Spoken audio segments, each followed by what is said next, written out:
This is Combiner Wars Motormaster, and first glance is not that bad. Of course, diving deep into this toy and its flaws will start to irritate you, like it's irritated me, and I will present to you the irritations.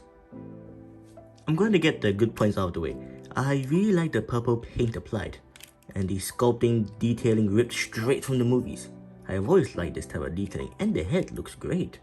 The grey part looks like a helmet he wears, and the supposed head having similarities with Megatron. Now, problems. This lower body may look good dead front, but at any other angle, you find out that this is actually very thin compared to the rest of the body and thighs. He looks like he could snap at any moment, which he does when you try and move his legs. God, at least got Pac-Man with these purple bitches' eyes. That's not a plus point. The ratchets in his shoulders have points where no sound is emitted when moving, and when there is a click, it doesn't sound good at all. This could be attributed to age, but still, this is one of the reasons why I don't like this toy. It sounds terrible to pose. Waist looks like it's from a completely different toy as well. It doesn't flow right somehow. Well, this is very personal reason, so it might not be for other people. And let's quicken the review and talk about articulation. 360 rotation with tilts due to ball joint. Arms rotate fully and goes out this much with whirring clicks, elbow swivel, and 90-degree bend. Waist rotation. Legs go out, back this much.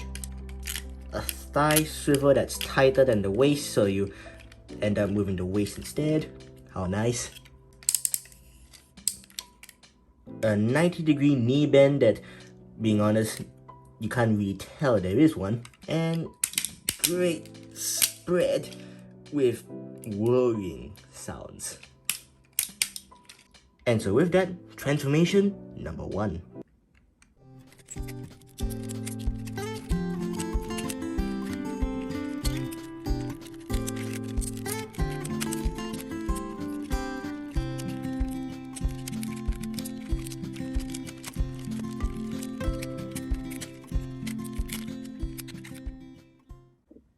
Truck's quite nice. Great paint, great sculpting, great tires.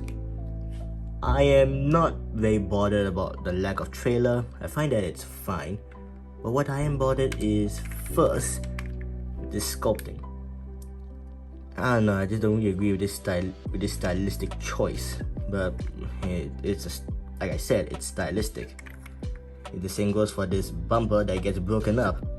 Though that's a bit less understanding. But the one that I truly don't get is this. You see here, this over here is a window. Yes. And they left bits of it unpainted. That's fine. Certain figures that I have don't have their windows painted. I get that. But this one actually has got it painted. But only on this small bit. And interestingly enough, I think it's sort of well done as well. So why did they go out their way to paint this bit and this part here and not paint this part and this part as well? If you want to paint the windows, paint all of the windows. If not, then don't bother, because now it's a well done half-assed job. You can also plug the weapons onto the truck. When you do, just have the gun, swat the tabs here, tap it in, and then on these 2 slots, put it in. And there we go. It looks weird. I think it's mostly due to the color. And also, since I forgot, these weapons look like they are from a completely different toy. In fact, I feel like they're from a completely different toy line. You feel like they more belong in the movies for like a Cybertronian warrior or Bionicles. That is a completely different company. Transformation number 2.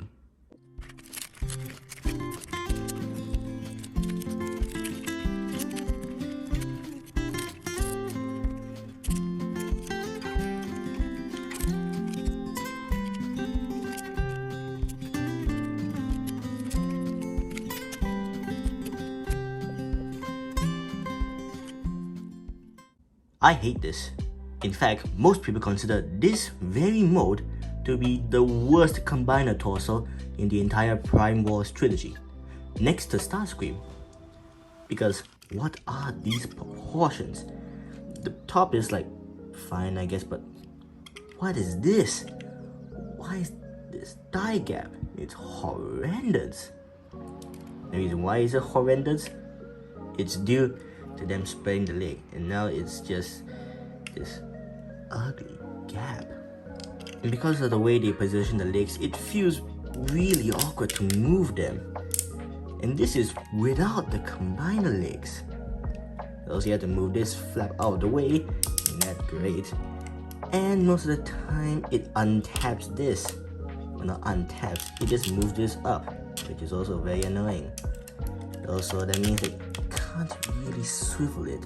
You have to move up, then you can sort of get free range of movement, but it doesn't look right, so why bother? Also, the combiner ports themselves are a bit far back, so pretty sure the arms will look a bit awkward. But I think we'll talk about that when we actually talk about the entire combiner himself. I don't think I would recommend moving his legs out because, like I said, due to the way they did it, that's all you're getting. That is all you're getting. That's it. Well, on the bright side, you can't actually pose the combiner feet, so yay. Honestly, I think this is just terrible. Although I did fan mode it to make it look nicer, I guess. Just fold these down and just like straighten out the legs like by like one click, and there you go. Fits the thigh gap, which I really did not like, so it's a plus. And because why not, flip these up, and there we go. This makes him feel a bit more imposing. But if this is not your style, then you can go for the official. Well, I'll show you how these limbs look like connected to this torso, both in the official and my fan mode in the next video, because this one is finished. Thank you for watching. This is a bit weird because this is my first combiner, and see you next time.